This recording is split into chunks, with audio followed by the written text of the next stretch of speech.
En la larga historia del automóvil podemos decir que los grandes avances técnicos se han producido a partir de los últimos años 60. Hasta entonces los coches se juzgaban mucho más por su aspecto y los fabricantes competían por ofrecer carrocerías cada vez más raras y atractivas.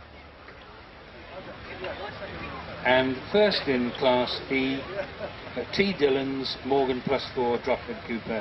Antes de los años 60, los sistemas técnicos empezaron a sufrir continuas mejoras, aunque pocas de ellas llegaron a los coches normales. Esto sucedió en los sistemas auxiliares del motor: admisión, carburación, encendido y escape.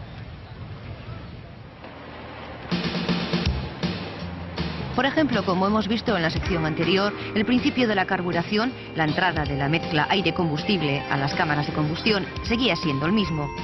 Se basaba en la idea de que al bajar los pistones absorbían el aire y el combustible, y el carburador en sus diversas formas debía actuar como mezclador y regular la proporción entre ambos.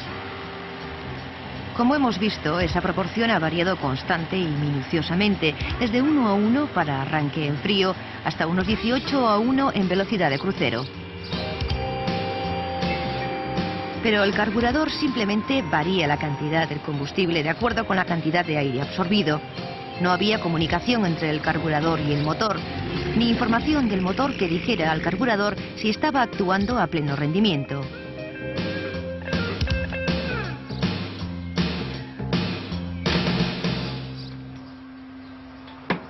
Para evitar los inconvenientes de un principio tan sencillo, los carburadores se hicieron demasiado complicados y por tanto solían desajustarse. El sistema de encendido también se basa en componentes mecánicos muy dados al desgaste.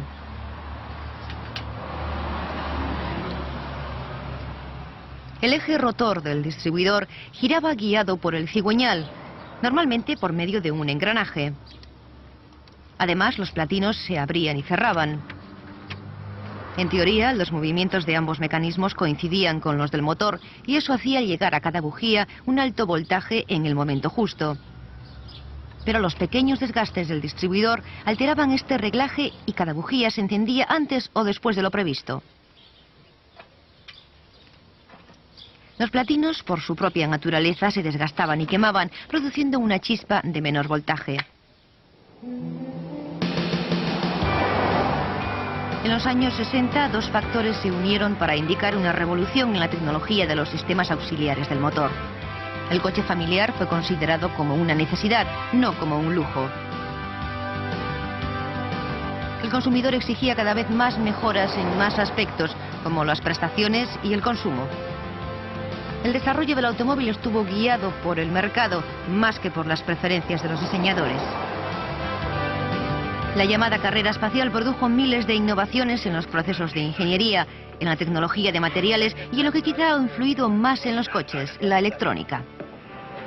7, 6, 5, 4, 3, ignition, liftoff. We have liftoff. Para los niveles de hoy, los ordenadores de los años 50 y 60 eran enormes y muy lentos.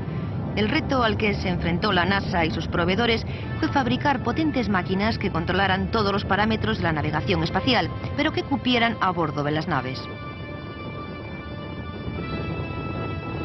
Esto disparó la investigación, que ya iba hacia la miniaturización, y dio como resultado los microcircuitos y los microchips. A finales de los 60, las aplicaciones de las nuevas tecnologías llegaron al consumidor. Apareció el ordenador personal, una máquina de sobremesa con un motor pequeño pero muy potente, el microprocesador en un chip. El usuario hablaba con la máquina a través de un teclado. Sus mensajes aparecían en la pantalla. Cada día había más aplicaciones que permitían recibir, procesar y suministrar datos muy complejos a velocidad asombrosa. En los años 70, los diseñadores de coches empezaron a aplicar esta nueva tecnología a sus productos. Aunque muy especializados, los microprocesadores que diseñaron no eran muy distintos de los ordenadores personales. En teoría, un ordenador se puede conectar a cualquier máquina que hable su idioma. En otras palabras, a cualquier mecanismo que pueda mandar o recibir señales eléctricas por cable. Así, mientras los ordenadores personales se conectaron no solo a teclados y monitores, sino también a impresoras, joysticks o incluso instrumentos musicales, los fabricantes de motores desarrollaban ordenadores compactos que se podían comunicar con la gran cantidad de mecanismos que lleva un coche. Se inventaron sensores especiales que detectaban lo que sucedía en todo el vehículo. Convertían la medida de cualquier parámetro en señales eléctricas que el ordenador estaba programado para interpretar. Los componentes convencionales se adaptaron para responder a las señales del ordenador. Y cuando esto no era posible, se crearon nuevos componentes que se pudieran controlar electrónicamente. A principios de los 80, Ford y otros fabricantes empezaron a incorporar esta tecnología a sus productos. Un ejemplo fue el ordenador de viaje. Tocando un botón ofrecía al conductor información sobre el día y la hora, consumo de carburante y velocidad media.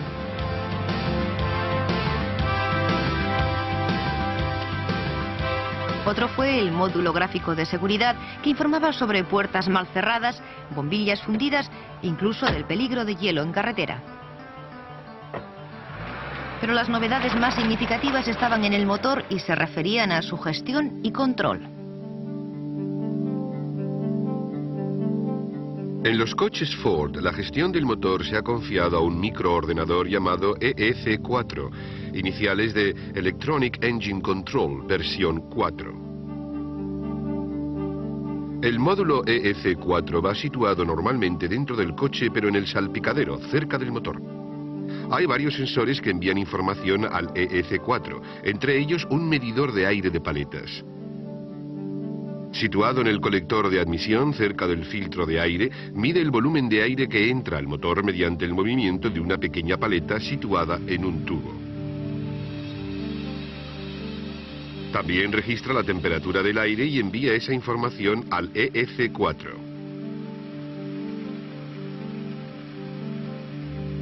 Otro sensor, el ECT, se usa para medir la temperatura del refrigerante del motor. Esta información se envía también al EEC4 en forma de una corriente constante de impulsos eléctricos. O el llamado sensor de efecto Hall, situado en el distribuidor. Este sensor indica al EEC4 la posición del eje del distribuidor y por tanto del cigüeñal, al que va unido mecánicamente. Estos tres sensores suministran al EEC4 los datos para calcular la relación aire-combustible que necesita el motor y el momento ideal para producir la chispa de cada bujía. El EEC4 usa después esos cálculos para controlar realmente el motor, pues ya controla algunos elementos clave como los inyectores. El módulo regula cuándo se abren los inyectores y durante cuánto tiempo, es decir, la cantidad de combustible inyectado. Otro componente que controla el EEC4 es la válvula que regula el ralentí. Mediante esta válvula, el módulo regula el ralentí del motor con gran precisión, haciendo que cierta cantidad de aire no pase por la mariposa. Un tercer componente es el módulo TFI. Situado en el distribuidor, ha sustituido a los platinos. El EEC4 usa este módulo para arreglar la producción de la alta tensión que va a cada bujía. De este modo, hace que la mezcla dentro de cada cilindro se encienda en el momento justo. El su momento estos fueron importantes hitos que mejoraron considerablemente la eficacia del motor. Además, se ha mantenido el ímpetu de estas primeras novedades. En un vehículo moderno, la electrónica controla o regula todos los sistemas auxiliares de admisión, inyección, encendido y escape, además de ofrecer información para diagnóstico en el taller.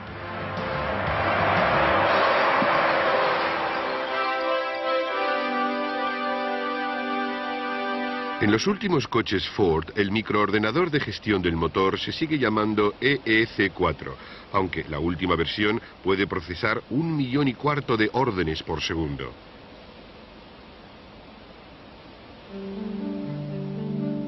Sigue usando sensores similares a los originales, pero muchos de ellos revisados, y otros muchos nuevos. Un nuevo dato que necesita ahora el EEC4 es la posición exacta de la mariposa en cualquier momento.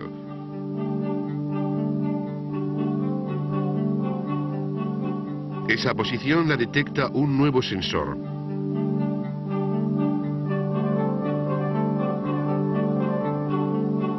Como los primeros motores controlados por el EEC4, también se mide el volumen y temperatura del aire que entra al motor.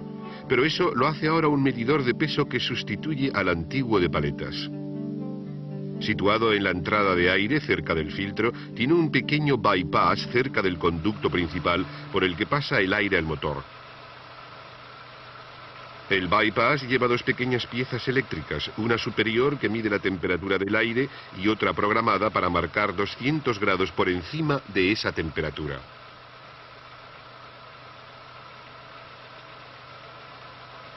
Cuando pasa el aire por ese alambre caliente, absorbe distinto calor del alambre según sea su velocidad. Eso hace variar la corriente eléctrica necesaria para mantener la diferencia de temperatura.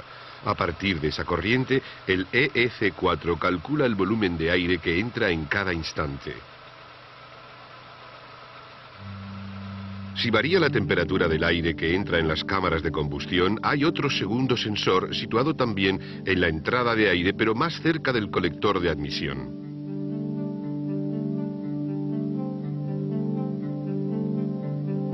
Otra cosa que ha cambiado desde los primeros días de la gestión electrónica del motor es cómo se detecta la posición del cigüeñal y de cada pistón. Al principio esto se hacía con un sensor de efecto Hall en el distribuidor. Un nuevo componente, el sensor CPS, controla ahora la posición del volante de inercia que va unido al cigüeñal. Como los inyectores se abren uno a uno, también hay que controlar la posición del árbol de levas.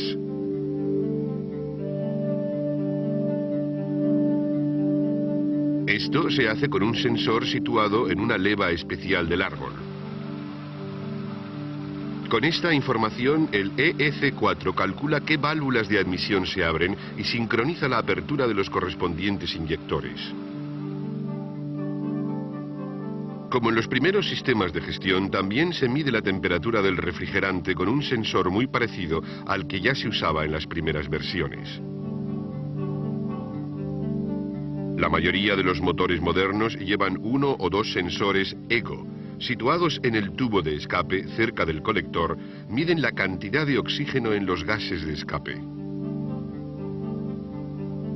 Con esta información, el EEC4 ajusta la relación aire-gasolina, que oscila ligeramente alrededor de 14,7 a 1 cuando el motor está caliente. Como vimos en la unidad anterior, esto crea las condiciones necesarias para la catalización de los gases en el convertidor. Todos estos sensores suministran al EEC4 una información constante que el módulo analiza al instante. Y como siempre, si los resultados no coinciden con los datos programados, el módulo ajusta el funcionamiento del motor mediante los parámetros clave que controla. Por ejemplo, los inyectores. El EEC4 controla el momento y la cantidad de combustible que inyecta cada uno en cada cámara de combustión según las necesidades del motor.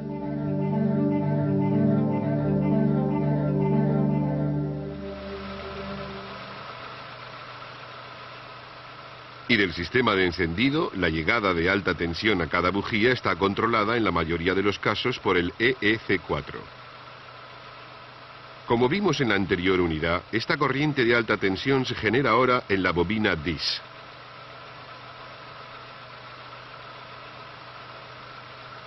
El reglaje de la producción de corriente desde la bobina DIS hasta cada bujía está controlado en algunos motores por un segundo módulo llamado EDIS, que significa distribución electrónica.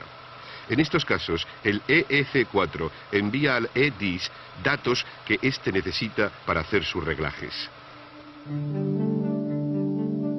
Pero en otros motores, el EEC4 lleva incorporada la tecnología EDIS, de modo que también regula el encendido. Sea como sea, el control del encendido ayuda a regular más exactamente el proceso de combustión y la eficacia general del motor. La gestión electrónica del motor juega un papel importante en el control de las emisiones de escape. Normalmente, el EEC4 se encarga de conectar y desconectar el sistema de aire pulsado. Como vimos en la unidad 4, este sistema lleva aire fresco al colector de escape para quemar el combustible no quemado.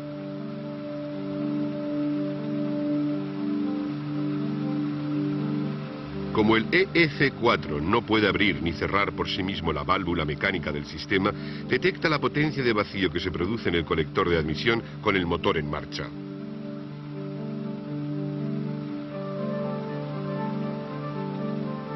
El EEC4 regula una electroválvula situada donde se produce el vacío. El módulo abre la electroválvula que a su vez acciona la válvula de vacío. Y esa succión abre la válvula que regula los impulsos de aire, haciendo funcionar el sistema.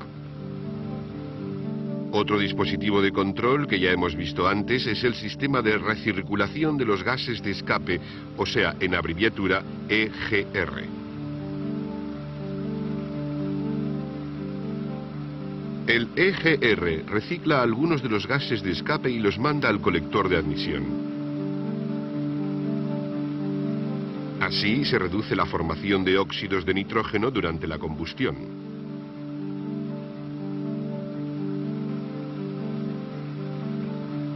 El EGR está controlado también por el EEC4 a través de otra electroválvula. Cuando ésta se abre, el vacío del colector de admisión actúa sobre una válvula de diafragma. Esta válvula se abre dejando que los gases de escape vuelvan a pasar al colector de admisión. Para desactivar el sistema, el EEC4 cierra la electroválvula. La válvula de diafragma se cierra y no deja pasar los gases. Como cualquier pieza electrónica moderna, el sistema de gestión del motor se autocomprueba haciendo un ciclo completo.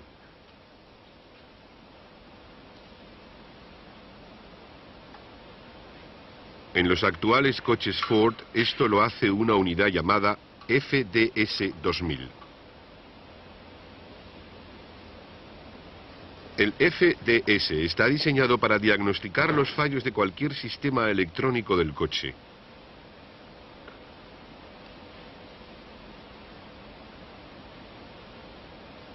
Primero se conecta a la batería.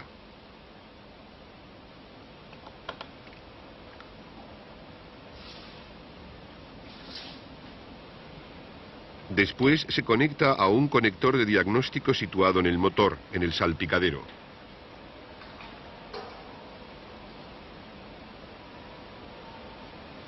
Según el sistema electrónico que se quiera probar, el FDS indica al mecánico dónde debe conectarlo.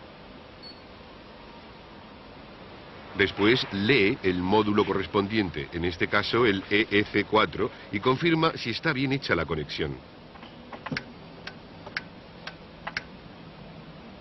Después el FDS hace un ciclo completo de diagnóstico, pero solo bajo las instrucciones del mecánico que usa la pantalla táctil de control.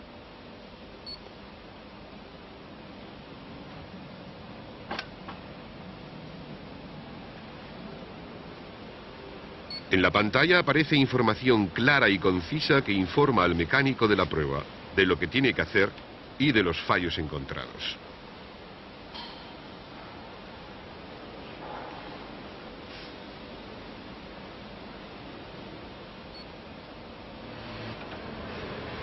Si detecta algún fallo, el FDS lo registra y avisa al mecánico de cómo subsanarlo. No solo es el motor el que se beneficia de la revolución electrónica. Como veremos más adelante, la nueva tecnología se aplica también a los sistemas de frenos.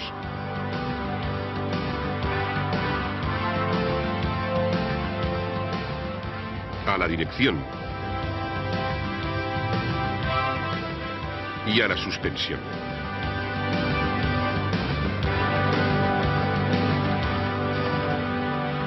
En la séptima unidad de esta serie veremos cómo se transmite la potencia del motor a la carretera, empezando por la caja de cambios. Veremos que la caja de cambios convierte el giro del motor en giro del árbol de transmisión, que a su vez hace girar las ruedas a través del grupo cónico. Veremos cómo funciona el embrague. Abriremos la caja de cambios y el grupo cónico. Veremos también cómo el grupo cónico resuelve el problema de tomar las curvas sin perder el agarre. Y por último, las modificaciones ha quedado lugar la tracción delantera.